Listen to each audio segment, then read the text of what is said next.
Lao Tzu puts it in this way: the great Tao flows everywhere, both to the left and to the right. It loves and nourishes all things, but does not lord it over them. And when merits are accomplished, it lays no claim to them. The more, therefore, you relinquish power, trust others, the more powerful you become, but in such a way that instead of having to lie awake nights controlling everything, you do it beautifully by trusting the job to everyone else. And they carry it on for you. So you can go to sleep at night and trust your nervous system to wake you up in the morning. You can even tell it, I want to wake up at 6 o'clock, and it'll wake you up just like an alarm clock. This seems a sort of paradox to say this, but the principle of unity, of coming to a sense of oneness with the whole of the rest of the universe, is not to try to obtain power over the rest of the universe. That will only disturb it and antagonize it and make it seem less one with you than ever. The way to become one with the universe is to trust it as another, as you would another, and say, let's see what you're going to do. But in doing that, you see, in saying that to everything else that you have been taught to think is not you, you are also saying it to yourself.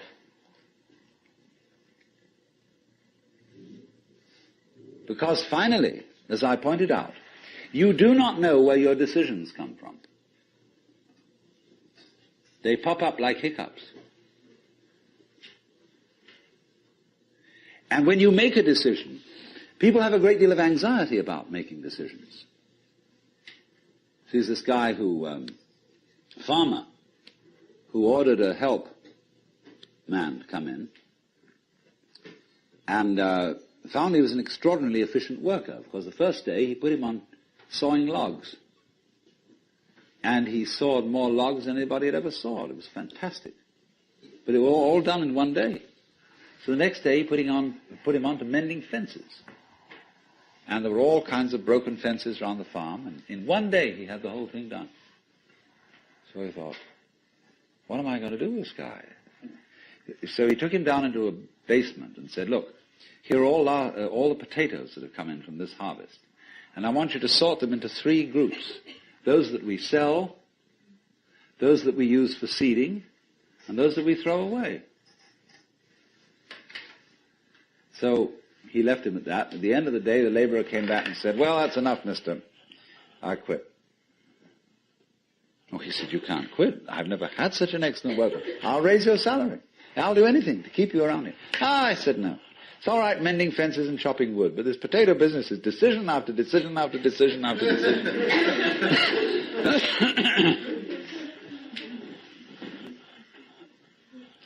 So when we decide, we're always worrying, did I think this over long enough? Did I take enough data into consideration? And if you think it through, you find you never could take enough data into consideration. The data for a decision in any given situation is infinite. So what you do is, you go through the motions of thinking out what you will do about this. And then when the time comes to act, you make a snap judgment.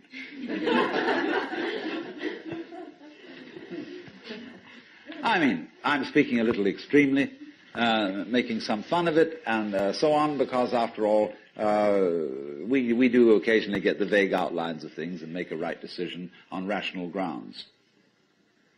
But we fortunately forget the variables that could have interfered with this coming out right. It's amazing how often it works. But warriors are people who think of all the variables beyond their control and what might happen. So then when you make a decision, And it works out all right. I think very little of it has much to do with your conscious intent and control. But somehow or other, you are able to decide and control things more harmoniously if you delegate authority. That's why very great businessmen are those who can delegate authority. Trust others to work for them. Because those are people developing businesses on the same basic structure that is fundamental to a living organism. Delegation of authority. It loves and nourishes all things, but does not lord it over them. And you see, then, what is happening is this. The more you let go of it and trust it, as if it were quite other than you,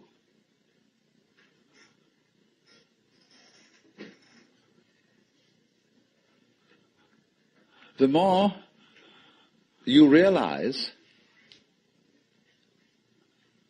the inseparable identity of self and other.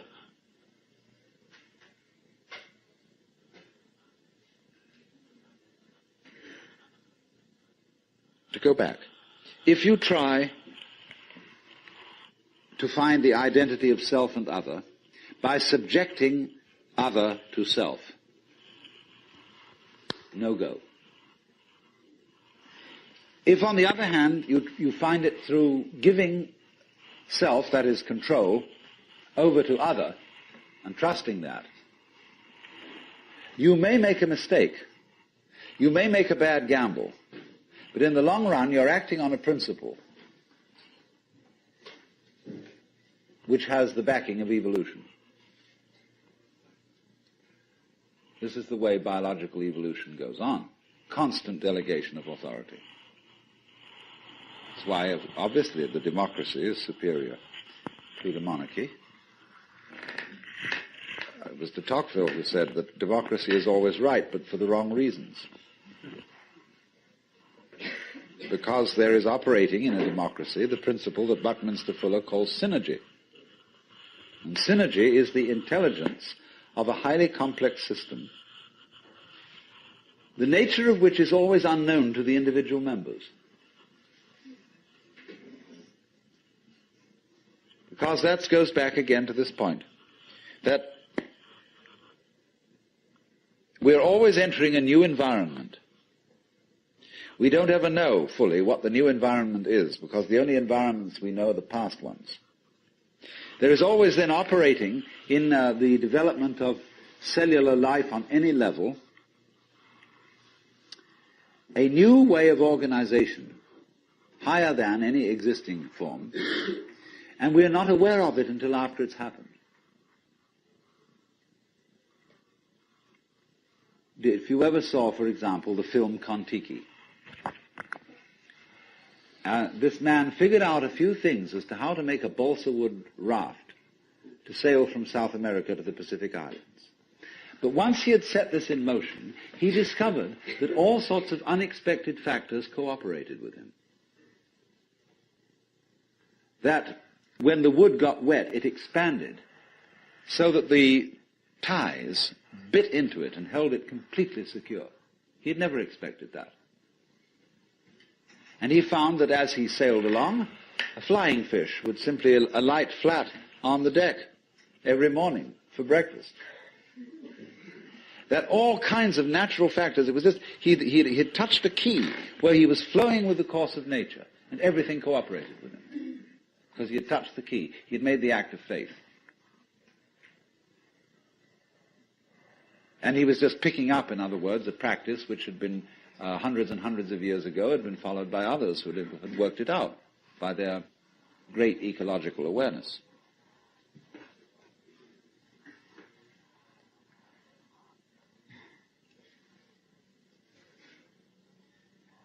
So we do come out of this way of thinking to something which has, I would say, the most enormously creative and revolutionary social consequences.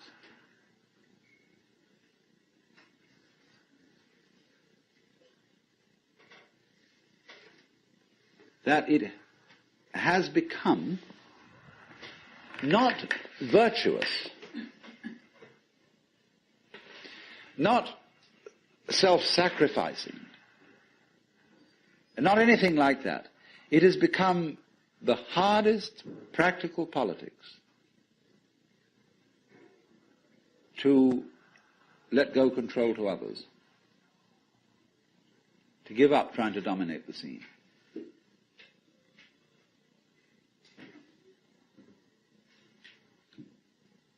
Also, in a parallel way, it has become at this time in our history very much hard practical politics.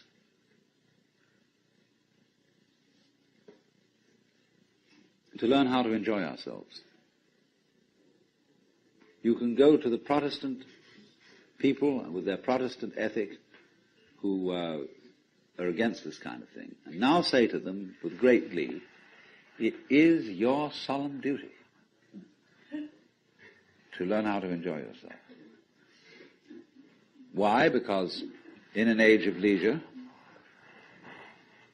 people have really got to know how to enjoy themselves. Because if they don't,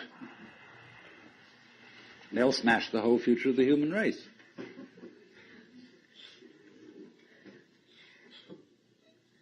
So a utopia has become not some sort of a dream, but an urgent necessity. We can't do without it. Because if we try to do without it, what's going to happen is that we are going to terminate our race in a mutual massacre of scapegoats.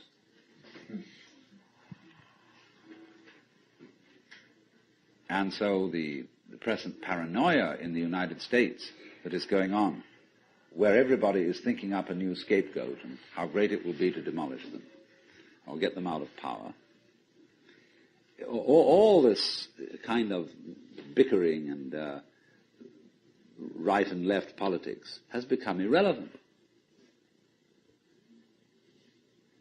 Because we now have the opportunity of trusting our own intelligence, our own technology.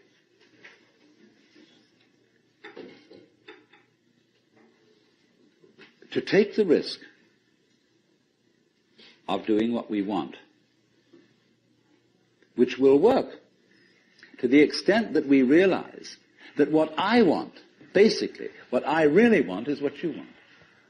And I don't know what you want.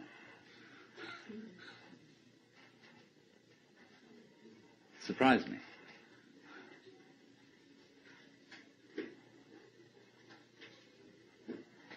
But that's the kinship between I and thou. So when I ask, I go right down to the question, which we started with. What do I want? The answer is, I don't know. When Bodhidharma was asked, who are you? Which is another form of the same question. He said, I don't know. Planting flowers to which the butterflies come. Bodhidharma says, I know not. I don't know what I want. Well, when you don't know what you want, you've reached the state of desirelessness.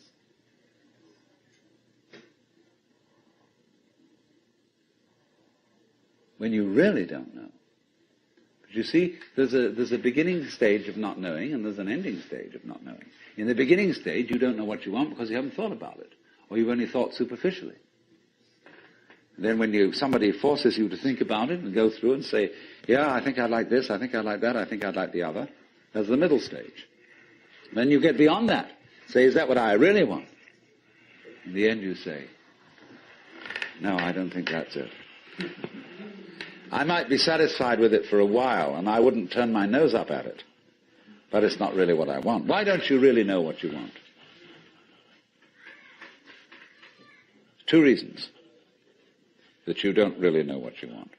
Number 1, you have it. Number two, you don't know yourself, because you never can.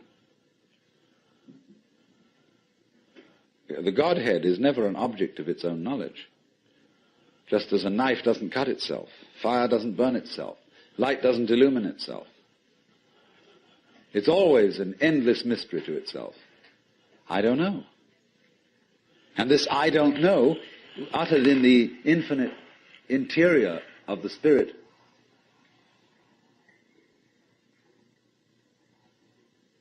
this I don't know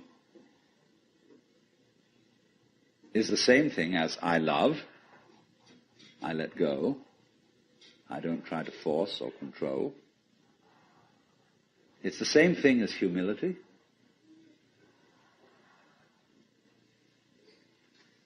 And so the Upanishads say,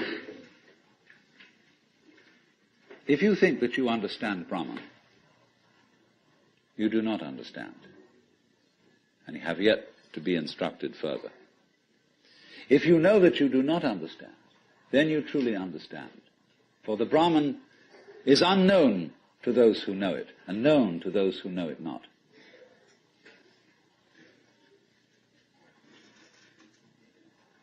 And the principle is that any time you, as it were, voluntarily let up control, in other words, cease to cling to yourself, you have an access of power. Because you're wasting energy all the time in self-defense, trying to manage things, trying to force things to conform to your will. The moment you stop doing that, that wasted energy is available. And therefore you are, in that sense, having that energy available, you are one with the divine principle. You have the energy. When you're trying, however, to act as if you were God, that is to say, you don't trust anybody and you're the dictator and you have to keep everybody in line, you lose the divine energy. Because what you're doing is simply defending yourself. So then, the principle is, the more you give it away, the more it comes back. Now you say, I don't have the courage to give it away. I'm afraid.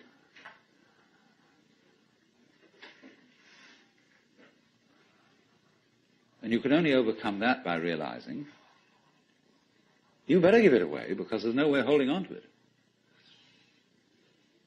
The meaning of the fact, you see, that everything is dissolving constantly, that we're all falling apart, we're all in a process of constant death, and that the worldly hope men set their hearts upon turns ashes, or it prospers, and like snow upon the desert's dusty face, lighting a little hour or two is gone. You know, all that Omar Khayyam jazz. You know, the cloud-capped towers, the gorgeous palaces, the great globe itself, I, all which it inherits shall dissolve, and like this insubstantial pageant faded, leave not a rack behind. All falling apart. Everything is. That's the great assistance to you. See, that fact that everything is in decay is your helper. That is allowing you that you don't have to let go because there's nothing to hold on to. It's achieved for you, in other words, by the process of nature. So once you see that you just don't have a prayer, and it's all washed up, and that you will vanish and leave not a rack behind, and you really get with that, suddenly you find you have the power. This enormous access of energy. But it's not power that came to you because you grabbed it. It came in entirely the opposite way. And power that comes to you in that opposite way is power with which you can be trusted. Of course, what we've been talking about is not so much a set of ideas as an experience, or shall we say experiencing. And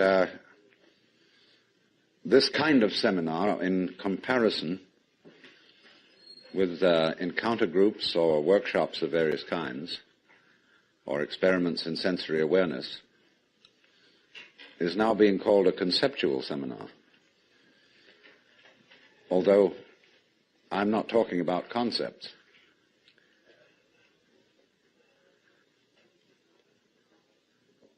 But the crucial question arises that an understanding, a real feeling understanding, of the polar relationship between the individual and the world is something that operates, as we say, in your bones, and isn't just a view that you hold or a belief that you hold. It's so curious that the emphasis of the Western tradition in religion is primarily upon right belief. Do you believe in the right dogmas and the right doctrines? And only secondarily upon right action. Because what you believe is, in Christianity at any rate, far more important than what you do. Because one is saved through faith, not by works. And early in its history, the Christian church rejected the movement in the church which had been known as Gnosticism, from the Greek gnosis, which means knowledge. And in a way, there were some sound reasons for doing so. Because the Gnostics were what I would call anti-materialists. They divided human beings into three classes that were called, respectively, pneumatic, psychic, and hylic. The last one being H-Y-L-I-C, from the Greek hyli, or they would call it now ile, meaning wood. So the people were spiritual, psychological, and wooden. And that is to say, the wooden people were those most absorbed in materiality and most closely identified with their bodies. And Orthodox Christianity rejected this sort of distinction because of the perfectly correct idea that material existence is not inconsistent with spirituality. This is something which most Christians have forgotten. But they do believe as the central principle of Christianity in what's called the Incarnation. That in the Jesus of Nazareth, Almighty God did in fact become material, become human. And by this process initiated a transformation of the cosmos. In the words of St. Athanasius, God became man that man might become God. And you don't hear that from the pulpit very often. The Christian church therefore emphasized pistis, or faith, as against gnosis, or knowledge. Because they said you can never know God. God could never become an object of knowledge. And in this funny roundabout way, the Christian theologians were saying exactly the same thing as the Hindus. Only the Hindus do call this knowledge of God through faith, they call it jnana, which is the same as the Greek word gnosis. But just to give you a little sidelight on how words get mixed up in their meanings, we now have a class of person called an agnostic. And an agnostic generally means a person who doesn't commit himself to any beliefs about the ultimate nature of things. He just says he doesn't know. But the original word, agnosia in Greek, meant a special kind of knowledge. It was called the dark knowledge of God. The knowledge of God in the cloud of unknowing, to use the title of a mystical treatise written by an anonymous 14th century English monk.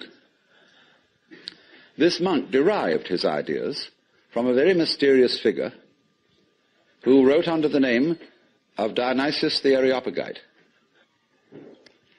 Dionysius was a 5th or 6th century Syrian monk who had learned his mysticism from Porphyry, who got it from Plotinus, who was a Neoplatonist, and who probably got a great deal of stimulation from the intellectual world of Alexandria.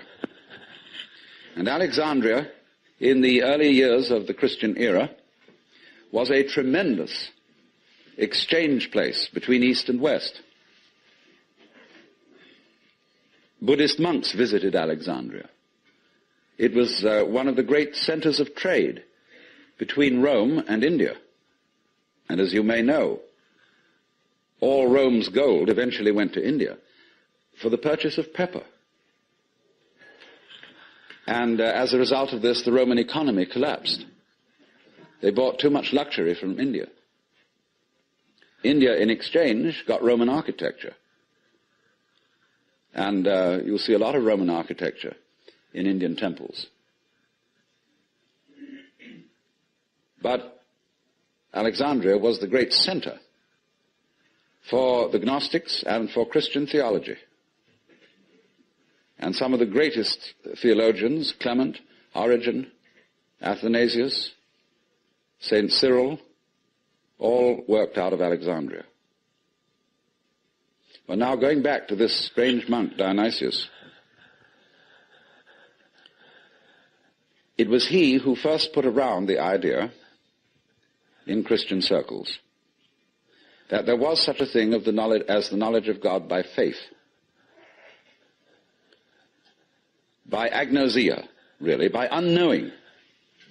And he, in a book which he wrote, very short book called the Theologia Mystica, he wrote a treatise on the higher knowledge of God, which might be quoted directly from the Upanishads in certain parts of it.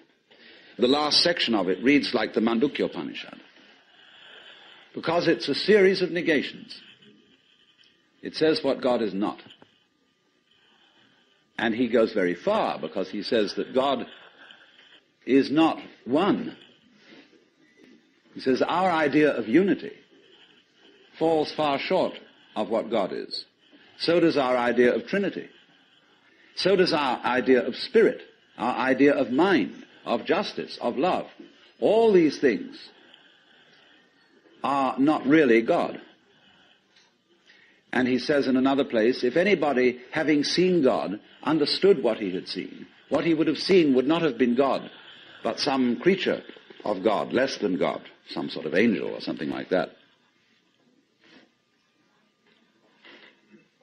It's perfectly amazing to consider the influence that this man had. For writing under the name of Dionysius the Areopagite, he became identified, you see, with St. Paul's first convert in Athens.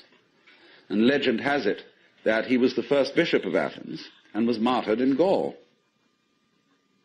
where he's known as St. Denis.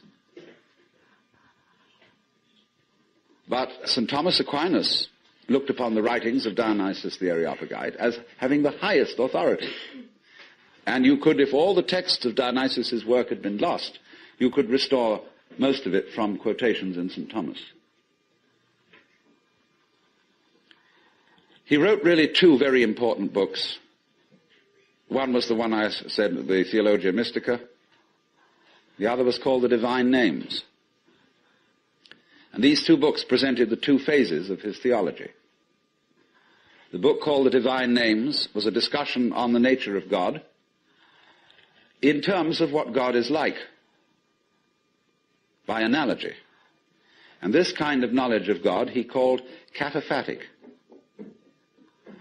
from the Greek pheme, to speak or say, kata, meaning to say according to, that is to say, to speak by analogy. Where he used, though, entirely negative language about God, this sort of discourse was called apophatic. And the word apo meaning away from, to talk away from. Just as a sculptor, when he makes an image, reveals the image by removing stone. And so Dionysius explained that one attains the knowledge of God by discarding concepts, which is exactly what the Hindus mean when they say, of God one can only say neti, neti, not this, not this, not any conception. Thus in Hindu philosophy, the highest state of consciousness in samadhi is called nirvikalpa samadhi, which means literally non-conceptual. Vikalpa means a concept. Nir is a negation. So the non-conceptual knowledge. Now, people have greatly misunderstood this. They have imagined that unknowing the state of the highest contemplation was the acquisition of a blank mind, from which you first discarded thought, you went on to discard perception, you went on to discard any kind of sensory content in awareness, until you were, so far as anyone could say, aware of nothing. And they supposed that this kind of catatonic state was mystical consciousness. This is often believed in India.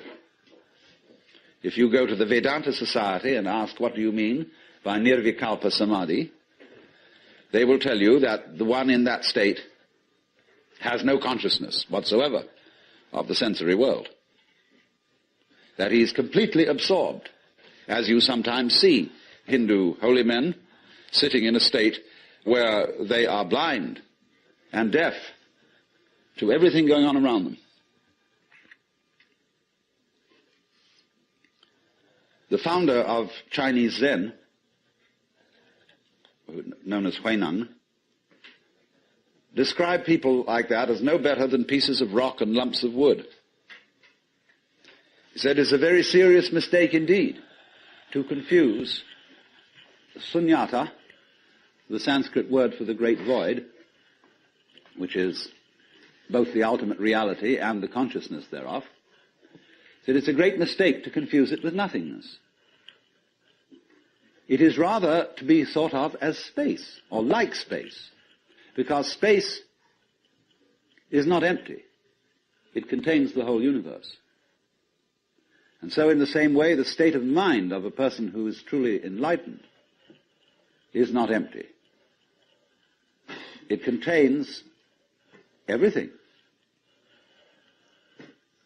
But like space, it is not stained by what it contains. And it's often said in Zen imagery, you can't hammer a nail into space. You can't spit on the sky and soil it. If you try, the spit will just return and hit your own face. So they go on to say the consciousness in all of us, your basic mind is like space. It is completely pure. But of course by purity, they don't mean unsexual, which is of course what purity generally means in the Western world. Blessed are the pure in heart, for they shall see God. A person who's pure in heart is generally understood as one who never has any naughty thoughts. You know what naughty means? It means vain, negative, empty. A naughty person, therefore, is one who doesn't amount to anything, who's just nothing. That's the real meaning. But this misunderstanding of the nature of contemplation existed not only in India, from which it was transmitted to China, but also in the West. You read many treatises on Western mysticism, and there's still the feeling that getting into a deep, deep trance, sometimes called rapture, Again, the word rapture has undergone some transformations. We talk about rapture as people being beside themselves with pleasure. But to be rapt means to be taken away from the body. So also ecstasy we now interpret as meaning in a state of high pleasure. But it means to be outside yourself, to stand outside yourself. Your soul has left you. It is with God. As Arabs say of all crazy people, be kind to them. They're not here. Their soul is with God. But actually, if it can be true, as Buddhists say, that nirvana and samsara are one, and if it can be true, as Christians say, that the spirit can be made flesh, the word can be made flesh, then obviously the highest form of man is not sitting in a trance like a lump on a log, with a perfectly blank mind. Because if that were the highest state of consciousness, it would be an exclusive state of mind, a state of mind that shuts out life. And in that sense, it could not qualify for being what the Hindus call non-dualistic. They always speak of the highest reality as being not one, because one excludes many. Not nothing, because nothing excludes something. Not being, because being excludes non-being, and vice versa. And so they use this word non-dual to mean that which doesn't exclude anything, which, as it were, has no outside. As we say, space has no outside. You can only have outsides inside space.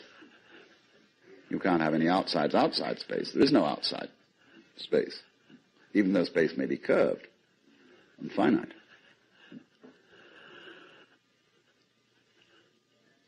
So,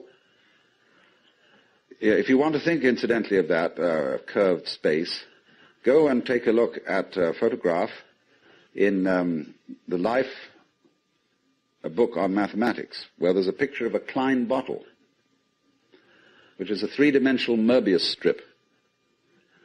A Möbius strip, you know, is a piece of paper that is twisted once and then joined. And it has only one side and only one edge. Now, a Klein bottle is a three-dimensional Möbius strip, and it only has one inside. It has no outside. You can say it has an inside and no outside, or it has an outside and no inside. It's a fabulous little trick. But there's something like that would be the nature of space, as that which does indeed transcend the opposites. Not quite. No, we'd have to do one extra move on a serpent to make it into a Klein bottle. You'd have to tuck its head through the side of its skin and make the aperture through the mouth continuous with the inside of the serpent towards the tail, you see. That's more or less what a Klein bottle is. So, what I'm getting to, I'm giving you something out of the general history of religions to show that what has been meant by the mystical state, the state of samadhi or awakening in certain traditions, is not this state of trance, but a state of consciousness in which you can perfectly well carry on your daily affairs. And of course, what is meant by a bodhisattva as the ideal type of Buddhist person is that he is not rapt, that he is actively engaged in the life of the world, because he has gone beyond the illusion that nirvana is to be found away from everyday life. So what is then the point of meditation? Why meditate? Why do you have to crawl off into a hole, or go to a Zen monastery, or retire and be quiet, when this is only a withdrawal? Is there anything to be said for it? Well, meditation is, in that sense, as a practice, as a discipline, is a very curious problem.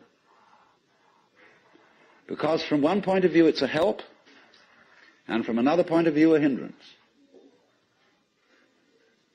And I think we have to understand, first of all, that meditation exercises are medicinal rather than dietary. The same could be said of LSD. A medicine, not a diet. Something that is described in Zen as when you want to open a door, or summon someone to open the door for you, you pick up a brick and you knock on the door, but you don't carry the brick into the house. When you need a raft for crossing a stream, you cross the stream on the raft, but you leave the raft on the bank at the other side. You don't go carrying it around. But a lot of people, when they get into meditation, or they get into religion, or into any kind of exploration of this sort, turn the door into a revolving door and keep on going round and round and round and never get through. They say, what a gas it is to be in this revolving door. So I think a good definition of a parasite is the person who goes through a revolving door on someone else's push.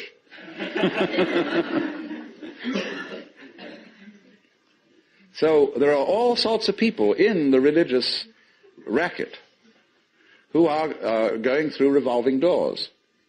And they're very bitter about people who walk right through and leave the door behind because they say, well, you haven't paid enough respect. You must really understand religious one-upmanship. It's a tremendously important thing. And don't be caught out by this, because what happens is there's a little game going on, which I'm going to initiate you into.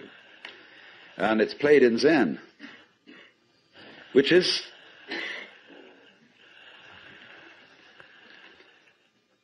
it works like this. If you go to a teacher and ask for spiritual instruction, or even if you come to a seminar like this, you are, by doing that, confusing yourself. Because you are looking for what you're asking for outside, as if someone else could give it to you, as if you didn't have it. So the teacher knows that as long as you do that, you haven't understood. But he doesn't just tell you to go away. Or he may sometimes just say, go away, I'm too busy. And in any case, I can't tell you anything. Well, people won't take that for an answer. They won't take no for an answer. And furthermore, if he just said, go away, they would just find some other teacher who would exploit them and maybe keep them as followers for years and acquire a great deal of money by so doing. But what he does is another thing. He tries to give them the put down, as if to say, you have a great long distance to go yet. Your attainment is not at all perfect. And they're always talking about other sects and other schools and saying, well, they haven't really got the point, you see? So that you keep losing faith in yourself and feeling, my goodness, I haven't yet attained this thing. And that keeps you working. But all the time, you're being talked out. It's like someone who's a pickpocket and he's stolen your own watch and is selling it to you.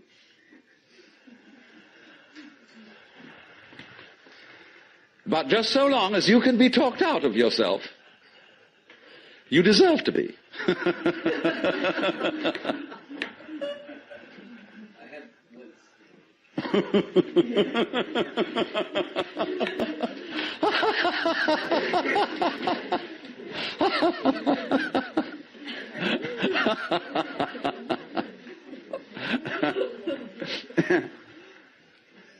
Now, you become very aware of this.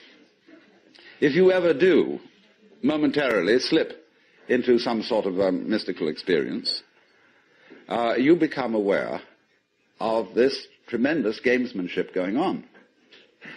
And you see it as sort of continuous with all sorts of cosmic games that are going on, of creatures eating other creatures up, and the creatures that get eaten, of course, transform themselves into the creatures that eat them, and then in turn eat other creatures. And you see the whole hide-and-seek game going on, and then you realize very clearly that the state of development that you are in now is no better and no worse than anybody else's state. Because it's like space again. Which planet is in, or which star is in the best position? Well, it's all equal. They're all in the middle. Any one can be considered as the center one. Any point on a sphere is the center of the surface of the sphere. So, in the same way, everybody, in all his behavior, whatever he's doing, whether we call him from a certain point of view sick, or whether we call him healthy, whether we call him good or bad, neurotic, normal, psychotic, sane, all the manifestations are just like the leaves on the trees. And in each being in a unique way is, as Christians would say, manifesting the will of God.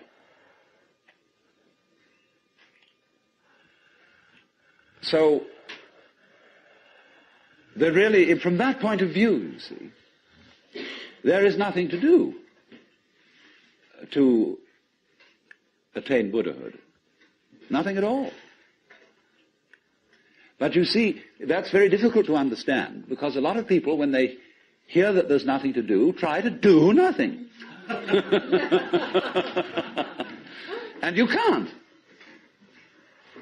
Because you are karma, and karma means action. You can't do nothing. But the thing you're looking for, or think you're looking for, is what you're doing. Is what's called you. Only, of course, as we all know, we've got ourselves into the idea that oneself is so difficult to see. Because it's like, as I've often said, trying to bite your own teeth or look into your own eyes, and you can't find it. It's always behind. It's like your head is, from the optical point of view, a blank space. Neither light nor dark. It's right in the middle of everything. And so, one of the great tricks of gurus is to set people looking for their heads. There's a famous story of a king in India in ancient times called Yajnadatta. And one morning he woke up and reached out for his mirror and brought it over. No head.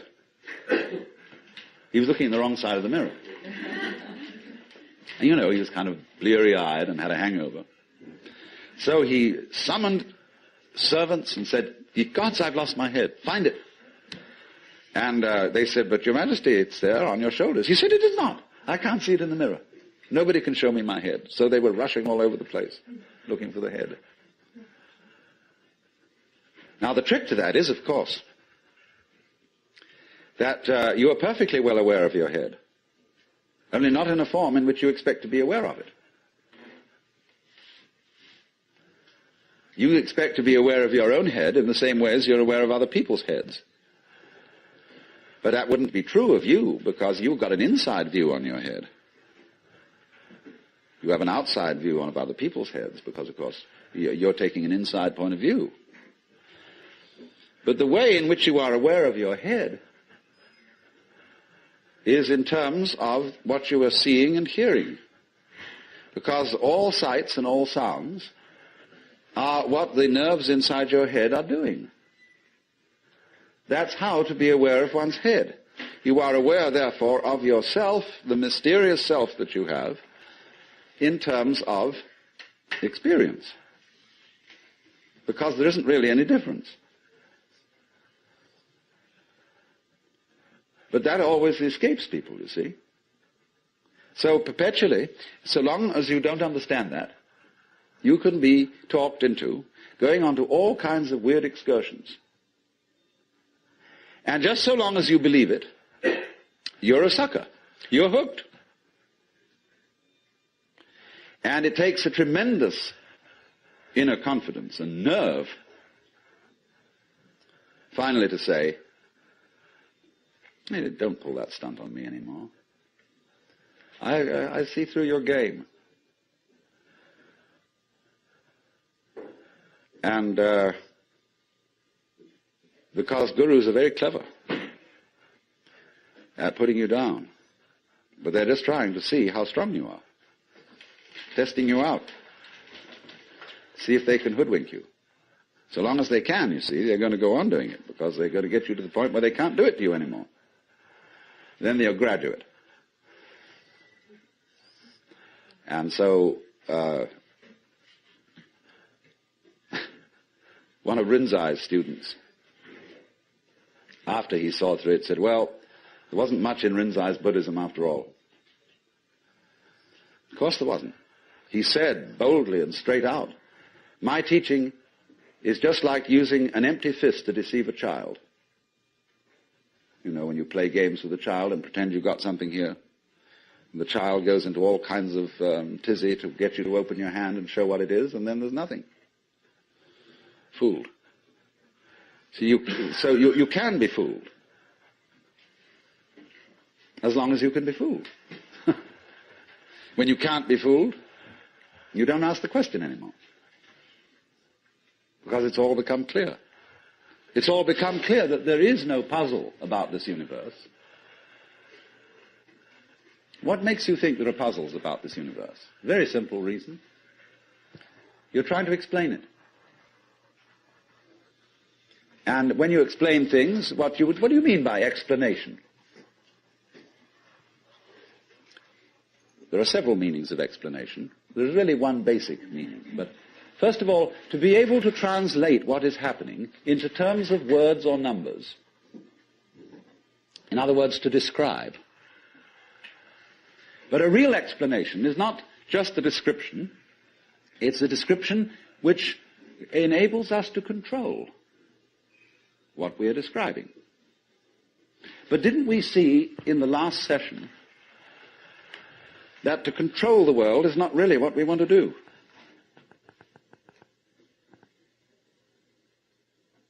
So that if all explanations have as their function enabling us to control things, then maybe an explanation isn't what we wanted. And furthermore, you can very simply see that what makes things complicated is explaining them. When somebody explains to you how a flower works, and he's a great botanist, and analyzes all the innards of a flower, and shows the channels, the fibers, the processes of reproduction, and so on that go on in it, everybody stands fascinated. Say, how complicated that is. How clever God must have been to create that flower, to have all that complexity going. It isn't complicated at all. It's only complicated when you start thinking about it. Because the vehicle of words is a very clumsy one. And when you try to talk about the processes of nature, what is complicated is not the processes of nature, but trying to put them into words. That's as complicated as trying to drink up the ocean with a fork. It takes forever. And so this intense complexity that we see in everything is created by our attempt to analyze it all. And so what we do is, you see, when we analyze, we use our eyes and ears as scalpels. And we dissect everything. And we have to put a label on every piece we chop off. And so we scalpelize, and we get it right down to atoms, getting finer and finer, and we suddenly thought, well, we've got to the end of it, because the word atom means what is not cuttable. Atomos. But then we found we could cut the atom. And lo and behold, big fleas had little fleas upon their backs to bite them. And it goes on forever. There is no end to the minuteness which you can unveil through physical investigation. For the simple reason that the investigation itself is what is chopping things into pieces. And the sharper you can sharpen your knife, the finer you can cut it. And the knife of the intellect is very sharp indeed. And the sophisticated instruments that we can now make, well, there's probably no limit to it. But in a way, all that is vain knowledge. In a way. Because you see, what it does is it gives you the illusion that you've solved your problems.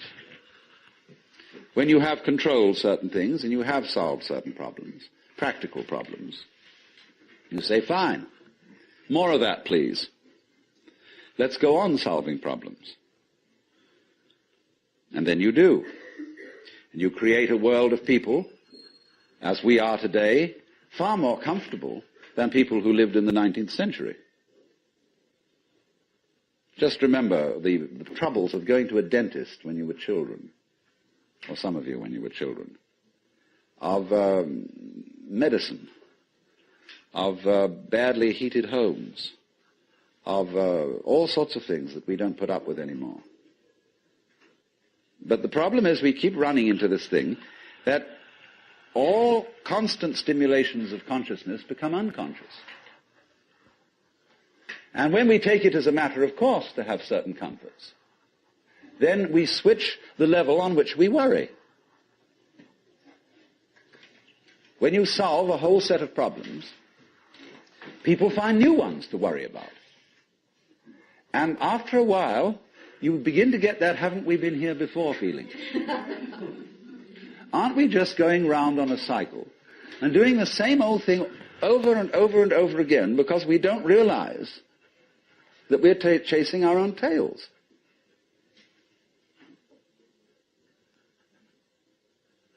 By an eternally recurrent process of not knowing who you are. That is the hide and seek. That is the nature of what the Hindus call the Manvantara and the Pralaya, the period of the Manvantara in which the worlds are manifested, and the period of the Pralaya in which the worlds are withdrawn from manifestation. In and out, in and out. Evermore came out by the same door as in I went.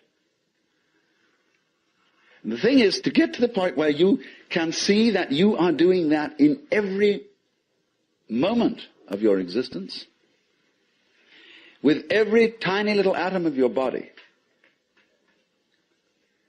You now, at this minute, you see, are the whole system of inning and outing. In other words, you often think perhaps, maybe a long, long time ahead, I shall reach the point where I wake up from manifestation and overcome the world illusion and discover that I am the supreme reality behind all this diversification. My friends, there is no diversification.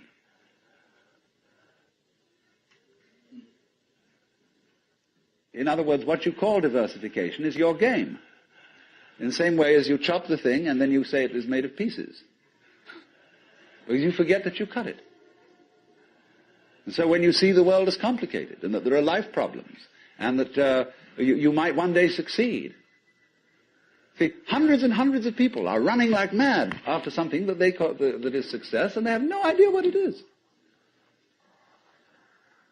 So in exactly the same way, the guru is keeping you running and running after spiritual attainment. You don't know what you want. This is where Krishnamurti is so clever. Because he says, if you ask me for enlightenment, how can you ask me for enlightenment? If you don't know what it is, how do you know you want it? Is that any concept you have of it will be simply a way of trying to perpetuate the situation you're already in. If you think you know what you're going out for, all you're doing is you're seeking the past, what you already know, what you've already experienced. Therefore, that's not it, is it? Because you say you're looking for something quite new. But what do you mean new? What's your conception of something new? Well, you figure I can only think about it in terms of something old, something I once had.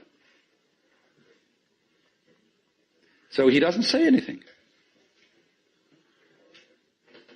He doesn't indicate anything positively. Everybody says, why are you so negative? Why don't you give us something to hang on to? Well, if the simple answer is it would be spurious.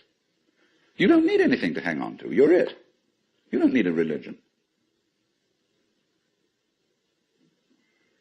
But then you say, well, what is all this religious stuff about then? Why don't we just forget it? You can try. By all means.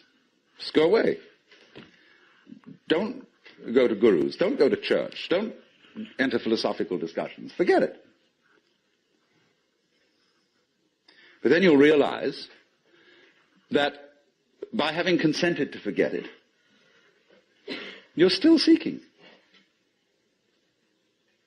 What a trap. What can you do?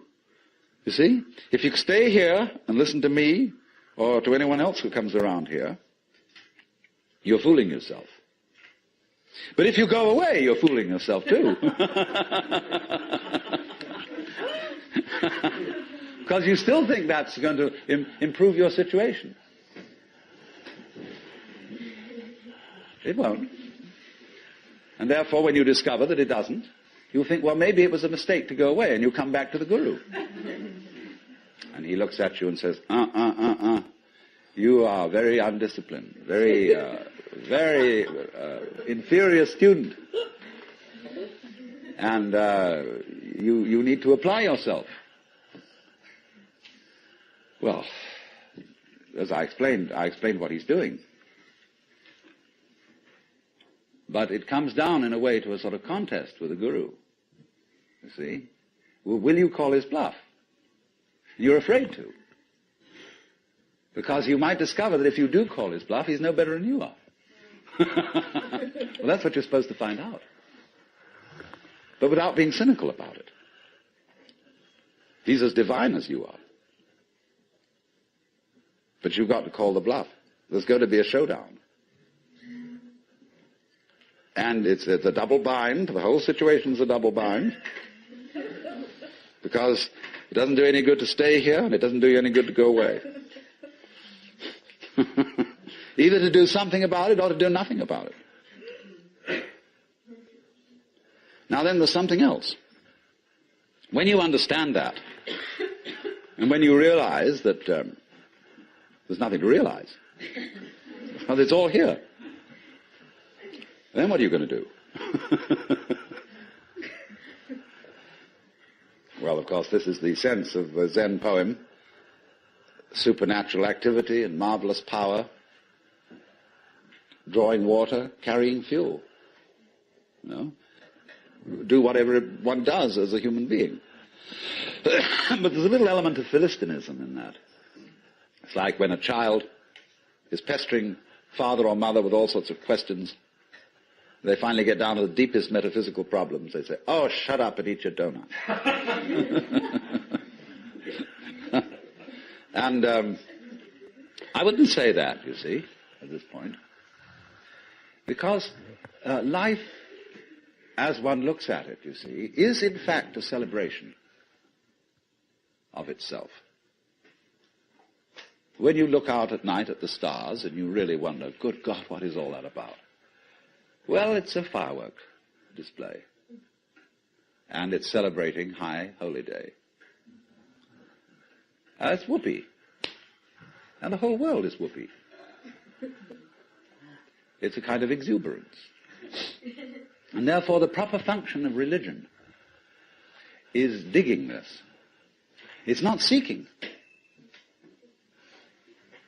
It's not seeking anything. But is, in a way, thanksgiving.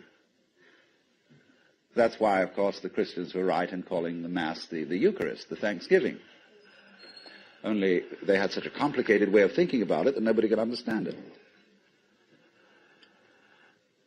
So there, in religion, all religious exercises, whether they are meditative or whether they are ritualistic, are whoopee. They are not something you do in order to attain anything. They are like art forms. like dancing. They are expressive of attainment, of the attainless attainment. So here's another hang-up for you. When you go to Mr. Suzuki, who runs the Zen Center, he's a good disciple of Dogen, who brought Zen, a certain school of Zen to Japan in the 13th century. Dogen said, you can't sit and meditate unless you're already a Buddha. In which case, why meditate? Well, meditation is just the way a Buddha sits. And he called this sitting just to sit, not to attain enlightenment. Because the minute you do that, you see, you're not meditating.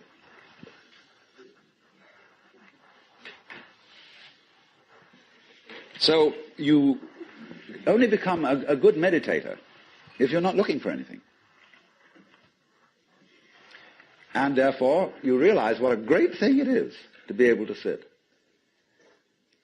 And what a great thing it is not to dissect the world with your analytical intellect. To be able to look out at the water or the trees or at the floor and the light on it in front of you without calling it light or floor or trees or thinking that it has parts or thinking that it's complicated. It isn't.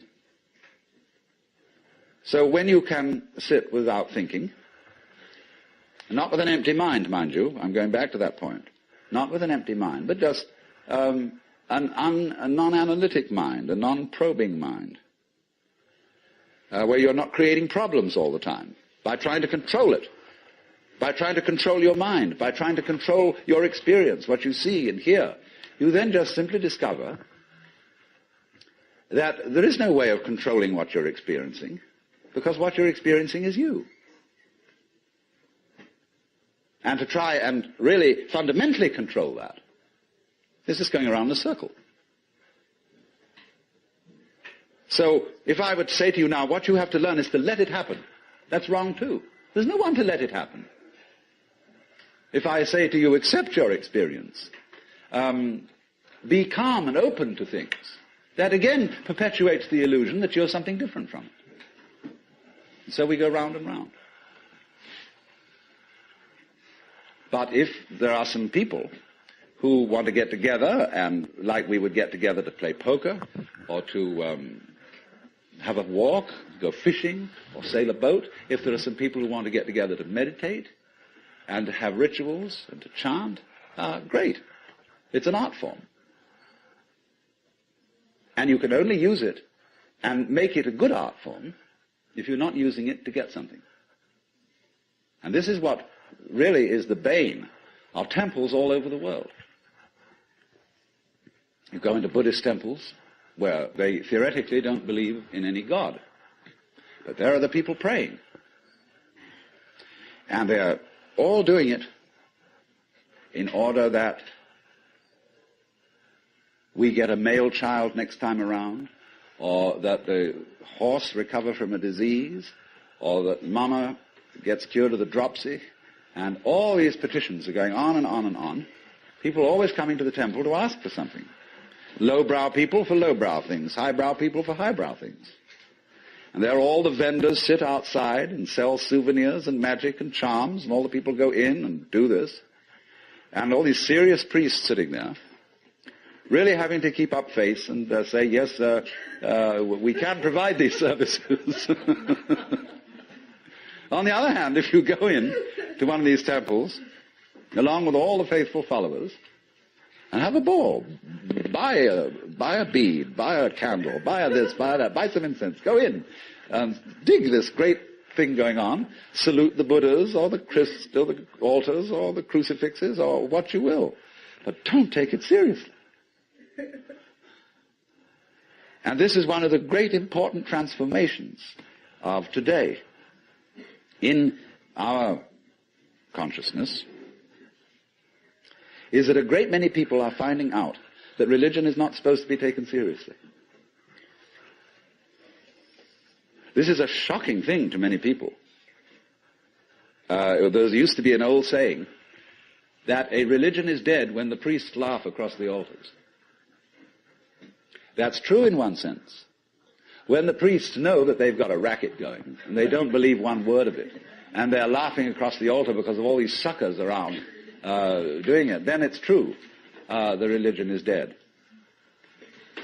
But when the priests laugh at the altars, because they're having such fun, because this whole scene is so beautiful, well, it's the difference between some stuffy old Buddhist priest humming a sutra and Allen Ginsberg chanting a sutra. That's a thing to hear. Because the priests are going, they go on for interminably. It's a bore. They're sick of it. But they get paid for it.